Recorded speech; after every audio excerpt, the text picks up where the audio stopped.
Hello and welcome to this week's review of Inside Number 9, where we've got puzzles, drama, mystery, the whole shebang. Control-Alt-Escape lets us watch as a family tries their hands at an escape room, introduced by an out-of-work actor and conducted under the looming gaze of the character Dr. Death. So, no pressure then. Naturally, we think we might be in for a few surprises, a bit of tension with the old family bonding, and perhaps one of the most stressful sequences I've ever seen them put together, but we'll get to that eventually. Right away, we have all the ingredients here for a classic number 9. We've got cryptic clues, a horror/serial killer theme, and an emergent family drama exacerbated by the fact that everyone is confined within a small space. I can tell you right now, I was so excited for this one and it did not disappoint.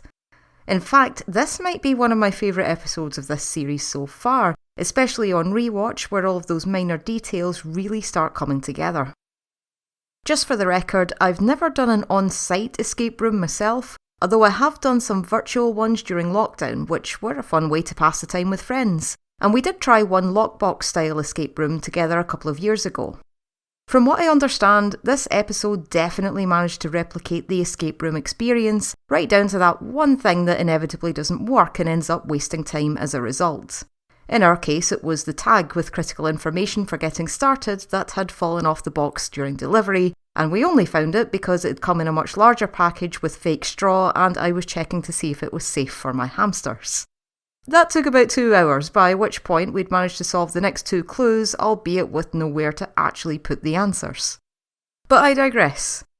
Escape room number 9 had lots of the kinds of clues and hidden details you'd expect from a good escape room, and I'm thinking Steve and his love of cryptic crosswords came into play during the writing. Maybe the number 9 guys should actually just build their own escape rooms that fans could try and solve. I'd certainly pay good money for one of those. Even though we're just watching other people solve the clues, it's still immensely satisfying once you start seeing them all come together, and you do find yourself cooperating with the family the first time you watch. I was pretty chuffed with myself when I worked out the rugby clues seconds before Steve did. As for the hair, I think I just gave up because it was dark, it was cluttered, and honestly, it could have been anywhere. But of course, there's always more going on inside number 9, and there was no chance that this was just going to be an episode where we watched a random family solving puzzles for half an hour. I mean, that would have still been entertaining because the clues had been so well designed and their reactions felt so authentic. But we also start picking up on some tension and drama between the family members, and that's what takes things to the next level. Jason is at the centre of it, as this was his idea, and he gets super competitive with games. That line about charades and octopus tennis got a right good laugh out of me. His wife Lynn is trying her best to keep things together and clearly loves her husband, but we soon realise there's something she's not telling him. Eldest daughter Millie is surly and sarcastic, clearly not buying into the happy family charade and, of course, nothing at all like me at her age.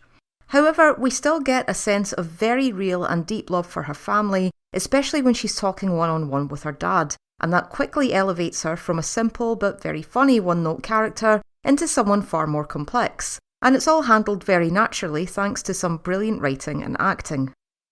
Making up the family quartet is young Amy, who's very sweet and enthusiastic, pretty much the opposite of her big sister. The room is overseen by Doug, who gives some very definite Ollie Plimsolls vibes. I'm pretty sure that 3-man schools tour of Germany was something Rhys actually did as a struggling actor and might have inspired the Legs Akimbo Theatre Company. I was also reminded very slightly of Stumphole Caverns from the League of Gentlemen, with that funny competitive layer between 2 local attractions. I wonder if that other escape room sells Stegosaurus-shaped pencil toppers as well.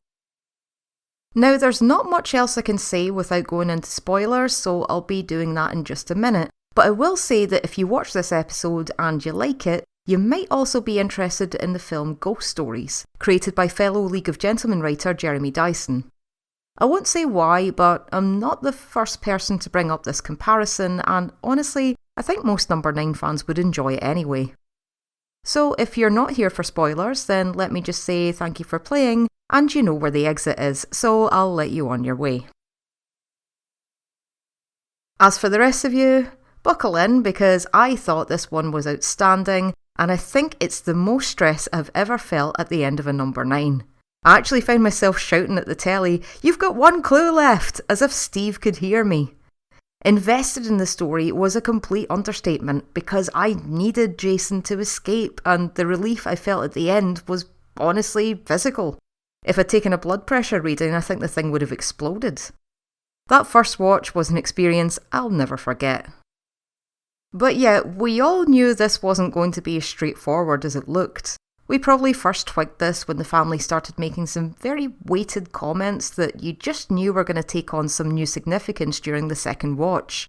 I think it also crossed most of our minds with the "what if the serial killer is real and they've all been lured into an inescapable dungeon" idea. Then we probably dismissed it as that would have been too obvious. Then Dr. Death showed up and we realised Jason is chained to the bed, and did anyone else briefly imagine a Saw 1 style situation occurring? I mean, after Mother's Ruin, you know they're not afraid to go there. But, I thought, even if it was as simple as that, the setup and the cast were still great, and the Dr. Death persona was suitably terrifying. Speaking of which, that scenario might have worked quite well as a level in a Persona game now that I think about it. So, the real threat is there, as presented in an abstract way through Jason's mind. And it turned out that the real escape room was his own body.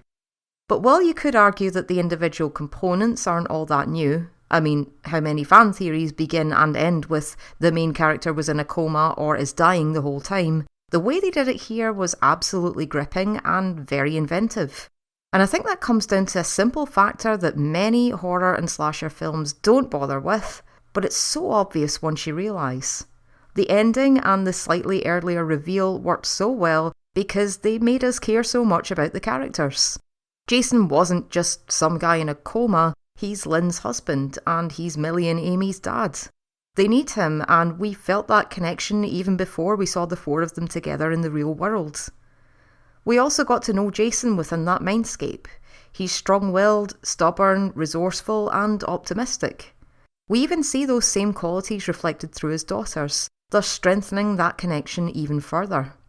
We see all the love they have for each other, and we see him fighting literally for his life to keep them all together. And I think that's beautiful. So it should come as no surprise that I had a lot more thoughts about this one after watching the episode a second time. The references to other escape rooms that the family have done, I think, might imply that Jason is going through the escape room scenario over and over in his head, perhaps as a means of keeping his brain active, placing himself where he's in his element in a situation that he can win, and in a place where his family can be together and actually talk to each other. It's just that this time, the stakes are raised and Jason's escape has become something more urgent. It's all or nothing. This is his last chance, and Jason knows it. But how does he know it? Because, while coma patients are unresponsive, many who've recovered in real life are able to remember hearing the voices of people who spoke to them or around them. They might also remember the dreams that they had while they were unconscious. Jason's family have clearly been talking to him a lot and visiting him in the hospital. They've been talking about their memories together. For example, the story Millie refers to about going ice skating and her father telling her to let go of the sides. It's a simple but touching story of being brave and knowing when to let go, but it takes on so many different meanings in this context, and I think it says a lot about their father-daughter relationship. I can just see Millie opening up and talking to her dad, but only when the others leave and she's alone with them. For her, this story also relates to her dad letting go of life and not being afraid while passing on, which at this point probably feels like the best that she can wish for. But for Jason, this is more about letting go of the security of his dreams and fantasies and fighting his way back to real life, no matter how hard it's going to be. Because, when you think about it, there's actually a lot holding him back. In his imaginary escape rooms, Jason is able to solve any problem. His family are all right there with him, and they're all working together. And though he might be chained to a bed, his body and brain are still intact. Once he lets go of the sides, he's able to get to the centre of the room where he can finally see his last clue. Maybe he was enjoying his escape rooms too much, so he wasn't even thinking about the exit. Just one more detail I noticed about this particular story and why it was probably so inspirational for Jason. That picture in the star-shaped frame of Millie ice skating? It shows her in the middle of the ice, smiling and having fun. The story didn't end with her falling down and her dad trying to help her only to fall down with her. At some point after that, she learned to skate on her own and clearly had fun doing it. Now the roles are reversed. Jason has fallen in some way. I don't think we know much about his accident, but there are a few hints. Millie reminds him that he was invalided out of the army, and I did wonder about him saying it always pays to check the mirrors, which made me think it might have been a driving accident. Millie has been trying to help her dad by visiting and talking to him, but as a result she has been falling down with him. The reference her mother makes to getting Millie into therapy is quite telling that she's struggling with her mental health, perhaps in a way that the others aren't. But like Millie, Jason is getting up, hopefully with all his fingers intact. And while he must have a long road of rehabilitation and physiotherapy ahead, he can still get there, just like his daughter did. And there will be new memories and new smiles. Sorry to go on so long about this one detail, but I thought it was just a powerful piece of storytelling that took on even more meanings the more I thought about it. But as well as that emotional core, Control-Alt-Escape also had some very strong horror elements, especially when we consider the real-world implications.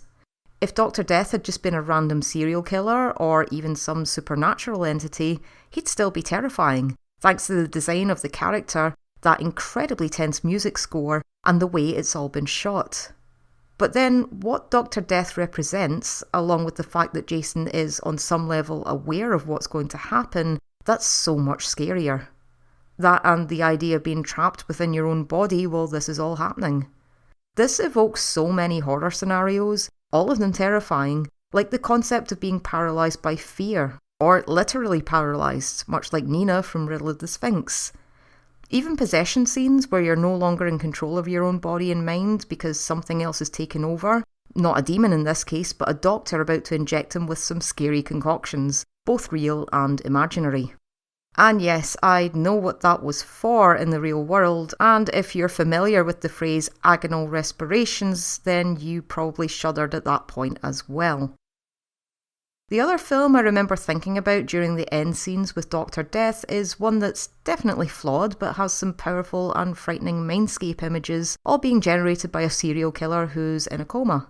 The film was called The Cell, and I don't think too many people liked it, but it did have a lot of creative ideas and imagery that have stayed with me over the past 2 decades, so it might be worth a look if you like the abstract horror elements of this. And yeah, I can't be the only one who thought of the 12 Days of Christine. Again, that episode was less about the twist and more about the emotional journey, which is why I think both of them are so powerful. But there's a big difference in how both stories are resolved, and I don't think that the ending for Christine would have been at all satisfying here. While both characters are initially reluctant to accept their fate, Christine has a warm and friendly final scene with her family gathered around the table, while Jason is being chased around a dark dungeon by an evil doctor. No matter how it looks on the outside, it's not exactly going to be a peaceful death for Jason now, is it? Both situations are tragic, obviously, and there's a common theme where their last thoughts in the abstract world are making sure that their children are safe, which I'd imagine would be true for most parents. But the last struggles for Jason are extremely visceral, unlike Christine, who calmly gets to say goodbye. Instead, we see Jason being strangled by the same doctor who, in the real world, is switching off his breathing apparatus. Plus, we'd be left with that awful knowledge that Jason's wife made the wrong call, and, as her daughter pointed out, she's the one who's going to have to live with it. That feels different from Christine, as the people around her do everything they can, but the fact that Jason is so close to pulling through would make it feel almost crass if they gave us a sad ending. Time to say goodbye, this was not. And of course the other weird common factor is that Reese is always there as a bystander. Coincidence? Or has Reese been the real Dr. Death all along? I'll let you guys decide that for yourselves. Also, side note, and it's another weird coincidence, but I got quite a few responses to a Peep Show reference I made in last week's review, and who shows up this week but Angus. I'm guessing Jez and Superhands must have untied him and let him go in the end.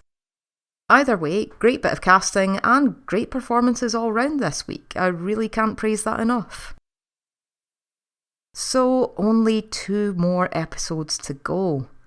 You might say we're entering the agonal respirations of the final series, which is probably a horrible way to put it, and I do wish it wasn't true. But it's got me thinking of the future of my channel and this nice little community we've got going on here. In case you're wondering, yes, I do plan on doing more number 9 videos after the show wraps up. I could honestly just talk about it forever, and I'm also thinking about what other things I'd like to cover.